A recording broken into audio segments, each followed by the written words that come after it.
Hello everyone, welcome back to my channel. It's finally time for another episode of the Never Seen It series where I give you my thoughts and opinions about movies that I've never seen before in my entire life. Do I love them? Do I hate them? But most importantly, do I recommend them to you? Now, my movie watching theme for last month was mainly subscriber mail movies that got sent over. And I also incorporated M. Night Shyamalan films that I'd never seen before because Trap was coming out. And I thought that was good timing because I was really behind with my M. Night Shyamalan films. So I thought to incorporate that in the same month was a good idea. Now, really quickly before I get started, I do want to say, considering I am dealing with subscriber mail items, I am not here to offend anyone. If I do say something negative about a subscriber mail movie that was sent over, if you sent it over to me, and I do say something negative or not so nice about the movie, please do not be offended. That is not my intention at all. I'm just being honest about my reaction about the film. There are a couple of movies that I do plan on not keeping in my collection, and that is okay. That is okay because my intention is to pass it on and trade it in at Bull Moose because I would rather trade movies in that I have no intention of watching again because I don't want them sitting on my shelf when someone else can enjoy that movie in the future. So please do not be offended, okay? I'm just being very honest. Movies are not made for every single person. So I do want to say that really quickly before I get started. Now let's get started. So I'm going to talk about the M. Night Shyamalan films first and then get into the subscriber mail. So the absolute number one favorite film out of everything, the whole bunch, was Signs. I loved Signs. This is where M. Night Shyamalan shines as a screenwriter. I know the past couple of movies with Knock at the Cabin, Trap, and with Old, the past couple of movies that he's had recently, not really strong with the writing side of things. But Signs, this is where he is so good as a screenwriter. And the reason why I say that is because mainly this is, I would say, more of like a thriller than a horror movie. It's like sci-fi thriller, obviously. So that's the category I would put it into, but some people would call it a horror movie as well because there are kind of like scary moments in here. But where this shines as far as the writing goes is there's those little comedic moments that are frequently throughout the entire movie. And I just loved those moments. I loved this movie. I believed Mel Gibson and Joaquin Phoenix as brothers. The kids, I loved the kids. They were just so cute. They weren't annoying at all. I was worried about them. I was invested in this family. And I just really love this movie. And of course, now that I watched the darn thing, the 4K was announced, along with the 4K for The Sixth Sense. So, you know I got to upgrade it and get the 4K for Signs. But this was my number one favorite from the past month. I really, really love this one. All right, the next three, I'm just going to hold up at the same time because I'm pretty much going to say the same thing. And by the way, I'm not rehearsing this. I never rehearse my Never Seen It's because that would just take forever. But I'm going to talk about the next three movies together because it's the Unbreakable trilogy. And if I were to talk about these individually, I would just be repeating myself. These are amazing performances from all three of the main actors, with Bruce Willis, with Samuel L. Jackson, I almost forgot his name for a second, and also James McAvoy. James McAvoy, to me, is the clear standout of the three because I feel like he had the most difficult acting role, in particular with Glass, because with him shifting those personalities, like snapping of a finger, and he's doing a different personality. That takes a very skilled actor to pull something like that off and pull it off convincingly. And he does it. He's absolutely incredible in both of the movies that he's in, Split and Glass, but in particular in Glass. Just incredible. I love this entire trilogy. It's one of those trilogies that I will watch again in the future. I cannot wait to revisit this world and these characters. Just so good. Bruce Willis, one of his best performances portraying this character, and Samuel L. Jackson. I enjoyed him as well, but I don't know. I felt like there was maybe like a little something lacking in his character that may sound weird, but I kind of just wanted a little bit more, like something more. Does anyone else feel the same way about that? But overall, I really loved and enjoyed this trilogy. So again, M. Night Shyamalan when he's good, when he's on the ball, when he's great. Now we got this. We have Lady in the Water.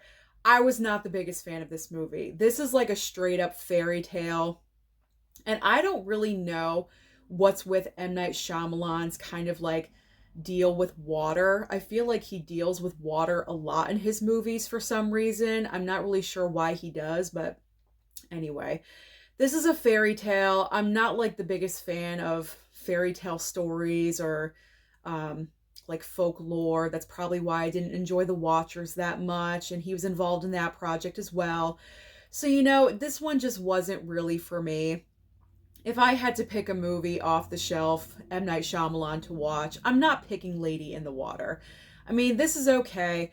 Paul Giamatti really drives this movie. He's obviously the clear star of the film, even though this is an all-star, well, not all-star cast, but very recognizable names are throughout the movie.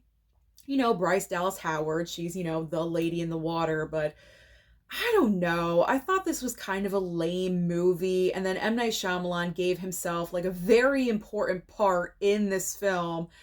Kind of like, I don't know, like ego inflate. You know what I mean? Like, really, M. Night Shyamalan, you're giving yourself this role in this movie. If you've seen Lady in the Water, you know exactly what I'm talking about. But I don't know. I'm not going for this one again anytime soon. So I didn't really care for this one. It's bottom M. Night Shyamalan for me.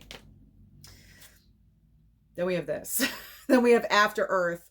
After Earth with the Smiths. We have Will Smith and his son Jaden Smith. And I was trying to keep an open mind because I know a lot of people really dog this movie. They say it's one of the worst of all time and, you know, just not a good film at all whatsoever. And I was trying to watch it and be open-minded and not let anyone else or any reviews affect me.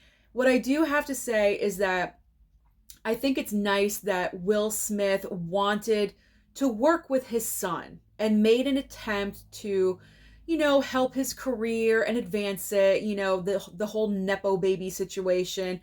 A lot of people in Hollywood, parents in Hollywood, are accused of doing this. And, you know, it happens. If you have the resources to help out your kid, you're going to try to do that. But you know what? It's just the plain, simple fact. This kid can't act. He can't act. He tried. He really did. He made an effort in this movie. I give him credit for trying, but he can't act. So, and I think he stopped acting. I know he was in, the next Karate Kid with Jackie Chan, and I don't really know what else he did after that. I don't think he did anything after that. Or was this after? I don't know. I don't know the lineup of the movies, but he hasn't really done anything lately that I know of. I don't think there's any plans for him to do anything. So that's fine. Like, you're not an actor. Leave that to your parents. You know, like, some kids are not meant to carry on the family, you know, acting legacy, and he's clearly not one of those. But, you know, it was nice. The attempt was there. I saw that. I recognized that, you know, and it is a story of a father and a son, and, you know, that's nice and everything, but we're just gonna put that down off to the side. I'm not going to get rid of the Steelbook. I'm going to keep it. Maybe I will give it another chance in the future, but I'm really good for right now. I don't need to revisit that world anytime soon. Okay, I think that's it for M. Night Shyamalan. So now we are cruising into subscriber mail. And I mean cruise, because listen, look at this. This is the stack that I got to talk about. I am going to try, and I know I say it every time and I fail, but I'm really going to try to cruise, as I said before, cruise through these titles because it is a lot. All right, next up. Redemption with Jason Statham. So I know the reason why this was sent over, obviously Jason Statham. So thank you so much for sending this over to me, whoever it was. I really do appreciate it. I enjoyed this movie. I enjoyed it. Now, listen, I'm going to have to look at like descriptions on the back because some of these I watched so long ago. The actual like plot line, I've kind of forgotten just a little bit. So in this movie, Jason Statham plays a special forces officer, an ex-military guy, comes home and he's shattered. He's like broken. He's trying to put pieces together. He's homeless. Something happens where he like needs oh my god. I'm messing this up. All right, broke, homeless, lost in a haze of drugs and booze. That's him in the movie. And then he tries to put the pieces of his life back together. He encounters this nun where their relationship goes places you would not expect in this movie. I was really jealous of her. Like, my God.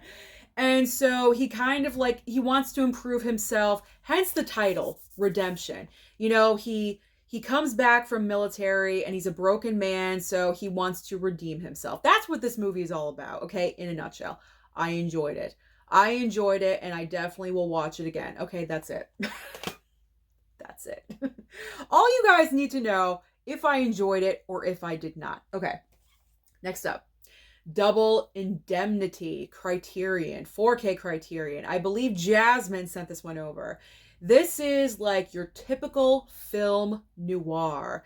This is all about a guy that's selling insurance, and he comes across a woman that doesn't really care for her husband all that much, and then these two kind of like form a little relationship, and he gets in on it where, oh, well, we could, you know, do this and bump off your husband and you collect. It's like the typical story, you know, buying insurance and then bumping off the husband. You know, it's one of those film noirs, typical film noir. But it was good. And I say typical film noir because even the dialogue, like, and oh, who is the lead actor? Who is this?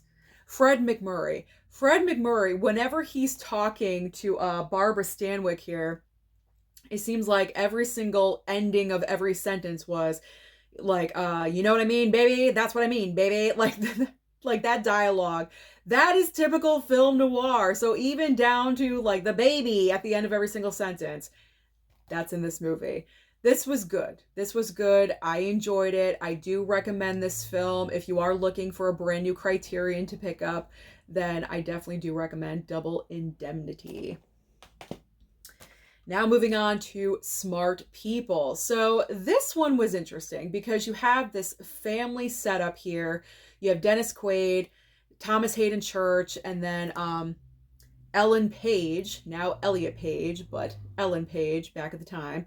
And then Sarah Jessica Parker in this cast together. And Sarah Jessica Parker is a doctor. She's not a part of the family, but she crossed paths with Dennis Quaid and he teaches university. She is a former student of his. They start dating. And then like the uncle and the niece right here, they start hanging out and their situation gets a little bit weird. Gets a little bit weird and awkward. But this is like a good like fun comedy and it was a good time. So this was a good one. This was a good one that got sent over. I enjoyed it. I know I'm kind of a little like vague with the details, but I am trying to get through it. But all you guys need to know is I did enjoy this movie. So Smart People. So that one I'm keeping. Next up is Cannonball Run. Can you believe I've never seen Cannonball Run until this point? I mean, this movie is iconic. Everyone knows about this film. It's about a great race that happens. Major all-star cast. Like, this movie is stacked with so many celebrities. It is absolutely insane. This one, for me. And the reason why, I kind of felt it was a little boring. Like, just a little bit. I felt like, I don't know, it took a long time to set up everything. I don't know. This is a movie I need to watch again. I need to give it another chance. I have to revisit because I feel like if I do revisit it, my feelings will change in a more positive way. So I am keeping it. I will revisit. But I did feel it was kind of boring. So comment down below and let me know your thoughts about Cannonball Run. Do you feel the same way? A little slow and boring, or is it me? It's probably me, but let me know. Let me know. Next up is another Criterion called Magnificent Obsession. So Rock Hudson is in this movie and he plays a playboy, really doesn't care about anyone else but himself, of course. And he gets into an accident very early on in the movie, and the like town defibrillator or something, there's like one defibrillator in this entire town or city or whatever. So he gets into an accident and the one defibrillator is at the certain location. So obviously he needs it. So it goes to him. And then the town doctor, there's only one, one of everything in this town. Like the town doctor has a heart attack at the same time. So because the defibrillator is being used on Rock Hudson's character, the doctor passes away. And then there's like a ton of guilt about that. And then you have a widow played by this woman right here. Is that Jane Wyman? I think that's, yeah, Jane Wyman. So she is the widow of the doctor, and then she has an accident, and then, that leaves her, I believe, blind. And then Rock Hudson starts like falling in love with her. It's like this whole thing, this whole melodrama. It was really good. I enjoyed this one. So this is definitely another Criterion recommendation. Pick it up to see how this ends. Do you think they end up together or not so much? Comments down below, let me know. All right. Revolutionary Road. This is a movie I have been wanting to watch for an extremely long time. So I believe William sent this over. So thank you, William, for getting this to me, because I really do appreciate it. Because ever since Titanic, Kate Winslet and Leo, I love them both. And I feel like they should just be together in real life. I feel like they're fighting destiny, but whatever. Regardless, they're like best friends in real life. And I'm happy that they reunited for another movie. This is a very, very heavy movie. You have to be in a certain mood to watch Revolutionary Road, because they play a married couple. I believe it takes place in Connecticut. That's where I'm from, so yay. And Kate Winslet is not very happy with her life, with her marriage. She wants to go to Paris. She just wants to completely, just upheave everything, their entire lives, their children, everything, and run away and go to Paris and just start over. Where Leo is more practical. And he's like, no, well, what about my job? What about this? And he agrees to leave with her, but then there's like, I don't know. There's like thinking about it, not sure if they should go. And things happen. It gets very dark. It goes to dark places. So that's why I say you need to be in a certain mood to watch this movie. But it's very, very well done. So I enjoyed Revolutionary Road. I did. But the next time I watch that, I don't know. I don't know. I got to be in a very depressed mood or something. I have no idea. All right, to lighten things up, we have Amos and Andrew, Nick Cage and Samuel L. Jackson. This was a great movie because you have a case of mistaken identity with Samuel L. Jackson's character that turns into this huge, gigantic fiasco. Like the town police get involved, and then Nicolas Cage's character is kind of like the town criminal or something. Like he's locked up in the local police station, and then the cops use him as part of what's going on with Samuel L. Jackson's character, and then they team up against the police. This was a fun movie. Really, really fun. Had a great time. So I definitely do recommend Amos and Andrew. That was good. Crooked House. I love a good murder mystery. And whoever sent this over, I can't remember who did, but whoever sent this over, they obviously knew that. This is Agatha Christie, and this was a great murder mystery. You had a great cast of characters led by Glenn Close right here. And I got to admit, I'm always looking in a murder mystery to try to figure out who done it, who did it. I did not guess. I did not figure it out. So that's always like the good sign. If I cannot figure out who did it, then the movie did its job, in my opinion. So this was a great one. Probably very underrated, because how many of you have heard of Crooked House? So I do recommend. That is a recommendation. Now we have Don't Tell Her It's Me. This is a romance film. This is Kino Lorber. Yeah, even though it says Code Red, this is Kino Lorber. I've seen it on the website during Kino Lorber sales. So this is a romance film. We have Shelley Long, who is a romance writer, and her brother in the movie is Steve Guttenberg. And he's going through a major health issue right in the beginning of the movie. Like, he's bald and he kind of gained some weight and he's not very attractive. He doesn't have the confidence in himself. And then her path crosses with, what's her name? Jamie Gertz, the woman from The Lost Boys. There we go. So their paths cross. She wants to intervene and set up her brother with Jamie Gertz because she's a romance writer. She's all about romance and love, and she wants to see her brother find love. So it's all about setting them up and, you know, rejection and transformation, and Shelley Long, like, just being up in everyone's business and very nosy. That's how her character came across to me. But this was good. I'm not like the biggest fan of like romance films, but when I can find a decent romance film that isn't like cookie cutter like all the rest, that's always good to find. And I feel like this one definitely falls into that category. It's not like all the other ones. So I enjoyed this one too. Now we have another Samuel L. Jackson with Unthinkable. So I gotta think, no pun intended, because I watched this one a while ago. So Samuel L. Jackson. Okay, the premise of this movie. Okay, Michael Sheen right here. Michael Sheen has planted bombs around the country. Carrie-Anne Moss right here. I believe she is the head of the FBI division that is handling this case. And then Samuel L. Jackson is like the come in and torture guy. You know, like he tortures the terrorists and, you know, the guys, the criminals, to get the information out of them. That is what he does. But Samuel L. Jackson really takes it to another level that's extremely scary. But he's so good at his job, though. That's why they bring him in, because he's so good. He knows exactly what to do to get the information that they need to stop these crimes from happening.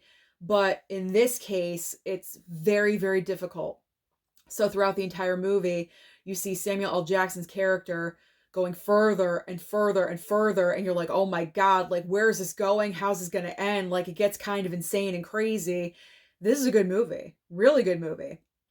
Underrated, because before this movie was sent over, I had no idea about it. So I definitely do recommend Unthinkable, because it really just like builds the tension throughout the entire film. Killer Elite. Another Jason Statham title, also with Robert De Niro and Clive Owen, which I always say, where did Clive Owen go? I think he moved on to TV or something like that. He needs to come back to movies. But anyway, this was a great action film. Obviously, it has Jason Statham in it, so you know there's action. Robert De Niro with a gun. I mean, who doesn't love seeing that on screen? The two of them together. This was a great film. So I really enjoyed Killer Elite as well.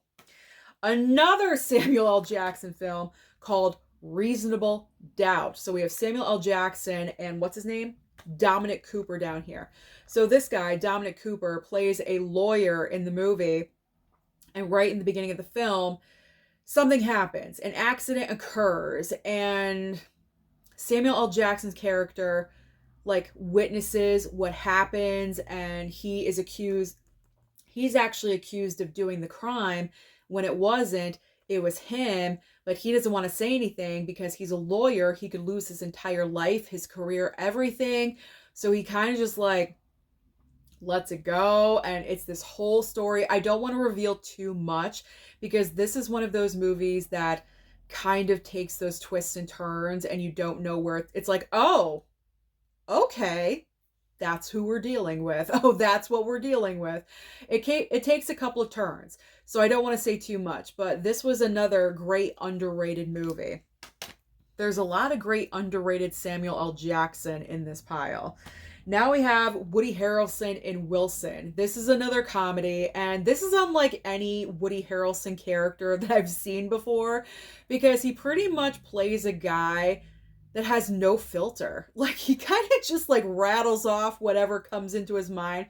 Really does play the dream kind of character that we wish we could be at all times when we're out in public. Like, what he says to people out on the street is just so ridiculous because it's honest and it's true, but you shouldn't say it in public because you're clearly offending everyone. It's kind of refreshing. It really, really is, because you wish you could do that. And comedy ensues, and stuff happens in the movie, but that's like the main part of this movie that I love so much, is that Woody Harrelson's character is just saying whatever, and you just got to accept it. He's like calling people fat. Like, it's just funny. It's funny. I love no filter people. I wish more characters were like that on screen. Okay. All right. So, okay. I don't want to offend anyone who sent this over. The House of Seven Corpses. This one for me was kind of a clunker. And the reason why I say that is because not scary. It's not scary at all. It's a very old movie. Well, not very old. 1974. I mean, it's old. 74, extremely low budget, but I'm nothing negative about that because some of the most iconic movies, horror films, were all low budget. But this was not scary. Not scary. It takes a long time to kind of get into what we are doing. In the movie, it's like a movie within a movie. So they're making a movie in this film, and they go to this gigantic mansion that is like haunted, and there's, corpses buried in the backyard and everything. And they know the history, they know what they're getting into, but they still decide to film there. Great idea. So they do, and all of these like weird occurrences start happening, but they don't start until like midway through the film. So like the first half, I'm laying here on my bed and I'm watching it, and I'm like, is it gonna get anywhere anytime soon? I was really bored. I was bored with the first half, and then the second half, happens, but it's not scary. It's not scary. It's not frightening. It's laughable, really. So I'm going to pass this one on. I'm going to choose to pass this on, trade it in at Bull Moose, and hopefully someone else will enjoy it in the future. It just was not for me. Not for me. Another criterion is The Gunfighter. So I really enjoyed this one as well. It has Gregory Peck as like one of the most notorious gunfighters. He goes to this certain town, and you find out it's because he has an ex-girlfriend there with a son, and he wants them back. He wants to win them back, but she doesn't want his lifestyle. She wants him to, just go straight and don't be a gunslinger and just be a normal guy, but that's not what he does, so there's like the conflict there. He wants to see his kid. That's why he's there in the town. So he goes to like a local bar, a saloon, and he's sitting there like the entire day, and everyone knows that he's there. And, there's a couple of people that want to have a gunfight with him just to say that they did, to see if they could try to win. That's what pretty much this whole movie's about. But I enjoyed it. Gregory Peck, I mean, you can't lose with Gregory Peck. He's one of the best actors we ever had of all time. He's just so good in every single part that he does, every single role I've ever seen him in. He's just so wonderful. And again, he pulls off another great performance in The Gunfighter. So this is another criterion recommendation. If you're looking for something, if you want a Western, if you want a black and white title, The Gunfighter is a great one. So I enjoyed that as well. The Beaver with Mel Gibson and Jodie Foster. I had no idea Jodie Foster directed this movie until the credits rolled at the very end. I was like, wow, okay. So this is all about Mel Gibson and Jodie Foster. They are married, and something happens. Mel Gibson randomly finds this beaver. It's a puppet. He finds it in like a trash can behind a hotel, like a dumpster or something. He pulls out this beaver. It's this beaver puppet that he wears on one hand. And that's kind of like his coping mechanism. It's like he can hide behind the personality of the beaver, if you get what I'm saying. So he doesn't really have to put himself out there. The beaver is out there doing all the talking and interacting with everyone, and his real self can kind of like hide in the background. That's what I got from it anyway. I think it's pretty accurate. So he runs a business, and because he has the beaver, the business like just explodes in popularity. Like everything is so great once he got the beaver. But then things kind of take a turn. The marriage starts to suffer, relationships and things like that, and you have to come to the realization it's me or the beaver. Like it's me or the beaver. Jodie Foster saying it's our marriage or the beaver, make a choice, one of those things. This was interesting. This was interesting. Like I've never seen a movie with a guy or a woman wearing for a freaking puppet. Like the entire, I mean, the beaver became its own character. It was absolutely ridiculous. And obviously Mel Gibson was voicing the beaver the entire time throughout the whole movie. And I don't know, interesting. I'm gonna have to watch it again. I am gonna keep this one. It was unlike anything. I can't necessarily say that I recommend this movie to you, but if your curiosity is kind of piqued with my vague description of this movie, then go ahead. Maybe stream it somewhere. I'm not really sure if it's available streaming, but if possible, maybe stream it first. And if you really love it, then obviously pick it up. That was interesting. That one was interesting. All right, now we have Endangered Species. So this movie, this entire movie is a case of bad choices and dumb decisions. Usually I save that for only horror movies, but I will make an exception for this movie. So we have Rebecca Romijn. She's the mom of the group. And so we have mom, dad, daughter, son, and daughter's boyfriend. Okay, so they're on this African safari trip. And she really wants to go and see the rhinos and get photos of that. And they're going on the African safari and they're just so excited. And the dad is like the biggest cheapo on the planet because he didn't actually pay for the safari. I guess I can't remember if it was mentioned in the beginning of the movie. Maybe he got fired from his job or something, but like money's tight or he's just a cheapo. I don't know. I can't remember, but he didn't pay for the safari. So what they do, the entire family does not know the dad is doing this. He just like rents a Jeep and they pretend like they're going to register to go into the safari. And the reason why they do that is so that way the employees know who's going in. And if they don't check out, they can go look for them. That's the entire point of the register. So they just ride through the gate. They don't even register because they didn't pay for it. And so they just they just sped their way through. And of course, everything that could possibly go wrong on this African safari does indeed go wrong. Like people get eaten and they first get encountered by a rhino and it knocks the vehicle over. And of course, their water bottles that they all chose to have in glass bottles for the environment, whatever, get knocked over. They all get broken, so they don't have water. And of course, Rebecca Romijn is diabetic and she doesn't have her medication. So the entire movie, she's like withering away in the corner, barely surviving. And then the boyfriend of the daughter gets taken away by like hyenas or something. Like literally everything that could happen in one movie happens in this film. Okay, simply, it was entertaining to watch, yes, but I am going to pass this on because it was just that. It was a one-time watch. I know for a fact I will never watch this movie again. And the like special effects, CGI, whatever in the movie, just so obvious. I mean, clearly they're not using real animals. I know this. I'm not gonna say that and be, use practical or, do this. Clearly they had to use, CGI and, work their magic there. But it was obvious. It was pretty obvious. So this one I'm not keeping. it will be leaving the collection. All right, now we have The Wedding Guest. This was a winner. I really enjoyed this one. You have Dev Patel, who is going to a wedding. And at first it starts off and you're like, oh, okay, he's going to a wedding.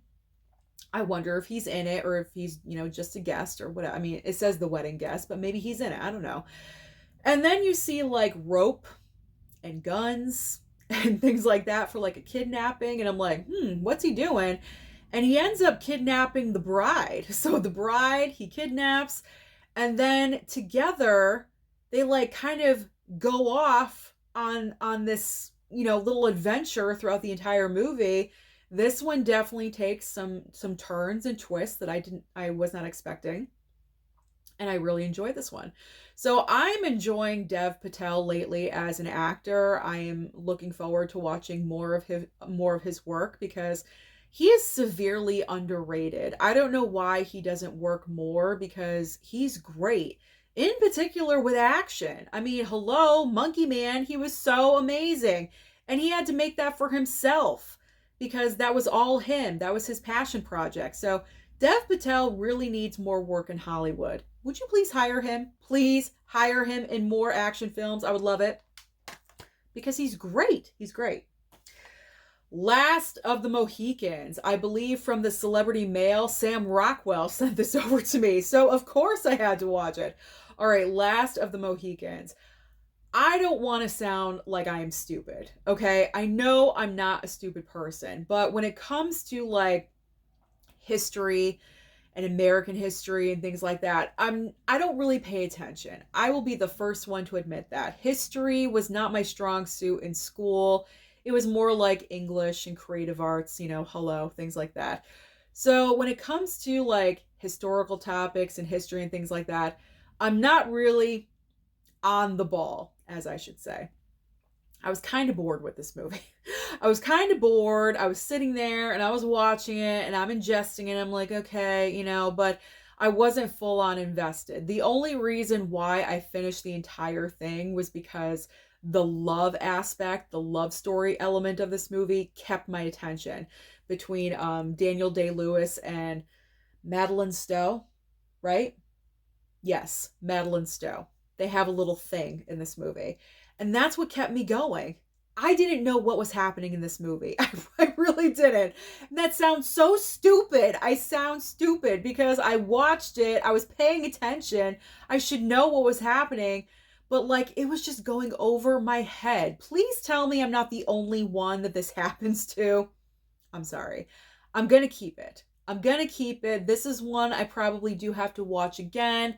I really enjoyed like the last 45 minutes because that's where it kind of kicked in for me and more action was happening and a lot of sad deaths were happening at the very end and everything. I mean, this is a long movie. This is a old movie. I'm not spoiling anything for you guys. I mean, this came out in like the 90s. So, I mean, by saying that, it came out in 1992, people. All right. So yeah, people die in this movie that were important. So that, grabbed my attention. But the first hour, I looked at my mom and I'm like, are you getting this? And she's like, yeah. I'm like, well, good on you because I'm not understanding anything. So this one needs a rewatch. I need to rewatch that one. But thank you, Sam Rockwell, for sending that over. Maybe he sent it over because I need education. I don't know. I probably do. All right. The League of Extraordinary Gentlemen. So I know this movie got such hate when it came out. A lot of people were saying it was like one of the worst movies of all time. I believe this was Sean Connery's last film before he passed away. I mean, what a movie to go out on, but I didn't mind it. I mean, it's not like the best movie. Absolutely not. But there's more movies out there that are way worse than The League of Extraordinary Gentlemen. I don't know. I had fun. I put this movie into the mindless entertainment category. You pop this in if you don't want to think about anything, like Last of the Mohicans, you got to think. I got to think with that movie to understand it. I don't got to think with this one. Put it in, pop some corn, drink some soda. I'm good. I don't got to think about anything with this movie. It's just straightforward. So I didn't mind this one. It was a good time, so I'm keeping it. That was fun. I enjoyed. Oh, this movie, this next film is so underrated. Have you heard of Out of the Furnace? Amazing, amazing movie. No one talks about this film. I don't want to reveal too much because there's so much going on. There's so many characters in this movie. First of all, you have Christian Bale, Woody Harrelson, Casey Affleck, Forrest Whitaker, Willem Dafoe, Zoe Saldana, and Sam Shepard. That's a stacked, talented cast. That is amazing. So first of all, you have a group of actors where their talent is just so incredible and off the charts. And then you have this story. Pretty much it's circling two brothers. It's Christian Bale and Casey Affleck. They're both at points in their life where decisions are made where they don't work out for them. And so they have to pay for their actions, consequences, things like that. They want their lives to be better, but unfortunately, their decisions don't lead them that way. And so throughout the entire course of the movie is the effect of that and what happens to them and their individual stories. Oh my God. This movie just emotionally took me for a ride. And you want films like that because this movie just went everywhere and I loved it. Love this movie. So Out of the Furnace, if you guys have not seen this film, you really, really need to. I am going to plug this movie as much as I can because it's so good. And guess who was one of the producers of this film? Leonardo DiCaprio. I did not know that either until the credits started rolling at the very end. This is a fantastic, underrated film. See it. See it if you can. Pick it up, stream it. I don't care what you have to do. Pirate it online. Just don't get caught. But not that. But see it. It is so good. All right. Bachelorette. Here is again, mindless, dumb fun. You have 4 friends from high school all getting together because the one out of the group who is Rebel Wilson, and this is before she blew up in her career. This was one of like the early parts.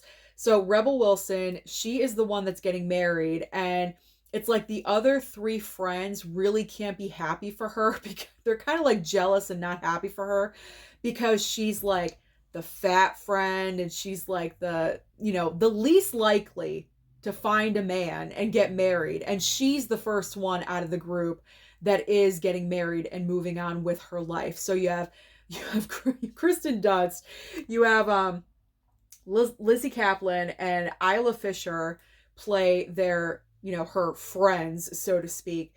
I even hate to say friends because they're really not friends of hers. They treat her horribly in this movie. I mean, in the end, they are there for her and they are celebrating her. I mean, it takes a while to get there. Like, this is like a night. It's like obviously the Bachelorette night, the night before the wedding. And it's a ton of crazy, outlandish circumstances and, fun performances and everything. And you feel so bad for Rebel Wilson because she's just trying to get married. She just wants to be happy. And it's like these 3 are so catty about it. They're just like, it just seems like they're not happy for her, but it's a fun movie. This is a great fun movie. So if you're looking for like a movie with your girlfriends, you're having a sleepover or something, I don't know, just, girl night, mom night together, something, and you want to watch something completely different that you've never seen before, this one is a good choice. It makes you laugh. It is a great comedy. So Bachelorettes. All right, my final criterion here, we have Sullivans Travels. This is with Veronica Lake and Joel McCrea, which I have seen him in other movies. I just cannot remember. But he plays a director in this film, and he wants to direct a movie that like focuses more on humanity. So he chooses a project where the main character is down on his luck, and so to kind of prepare himself for directing that movie, he wants to experience the same thing. He wants to be down on his luck. So he becomes homeless. Because they all do that, right? this was back in the 40s. This is 1941. So he wants to become homeless. He wants to, experience that entire lifestyle. And as he's doing that, he runs into Veronica Lake. And so they decide to do this together. And she's like an up and coming actress, I believe. Of course, she's an up and coming actress. And so, they cross paths. They start traveling together, and it's a cute, fun movie. So I enjoyed this one. It's also a quick watch if you don't have a lot of time. It's 90 minutes, great black and white movie. So I recommend this one. All the criterions from this batch, I do recommend. So that's another recommendation for me for Criterion. All right, last two. We're doing good. Oh, we're at 45 minutes. We're doing good. Imagine if I rambled on longer. This would be like an hour and a half. All right. Spirit Halloween, the movie. This one is just plain pure fun. It's a great choice to watch on Halloween night because you have 3 kids that get trapped inside of a Spirit Halloween store overnight. And that's like the fantasy of like every single kid. Like, what if we got trapped inside of a store overnight? What would we do? How would we act and things like that. So this one was a lot of fun. You have like ghosts appearing and things like that. So this is a great option. If you want to start introducing your kids to, Halloween and horror type of films that aren't overly scary, then Spirit Halloween definitely is a great option to do that. And finally, we have our clunker. The worst of the worst, the worst of the batch. I am sorry, whoever sent this over to me. Baby Doll. Has anyone ever heard of this movie? This was awful. You have three girls here. I can't even remember. They're 3 Russian best friends traveling to Los Angeles because they want to be stars, they want to be actresses, and they're all fighting for the same role or something. I didn't even finish this. I stopped it midway. This is an awful movie. I mean, the dialogue, the screenwriting is horrendous. I don't even know if they had a screenwriter. Maybe they just made up their dialogue as they went along. I have no clue. But this was horrendous. Absolutely horrible. It felt like everything was last minute put together, filmed on an iPhone, which there's nothing wrong with that. Use what you got. I do. I use my phone. But you know what? I feel like my videos are better quality than this movie right here. Like, this cannot stay in my collection. I know for a fact I will never ever watch this movie again. So unfortunately, you know what? I haven't thrown a movie in a while. This is deserving.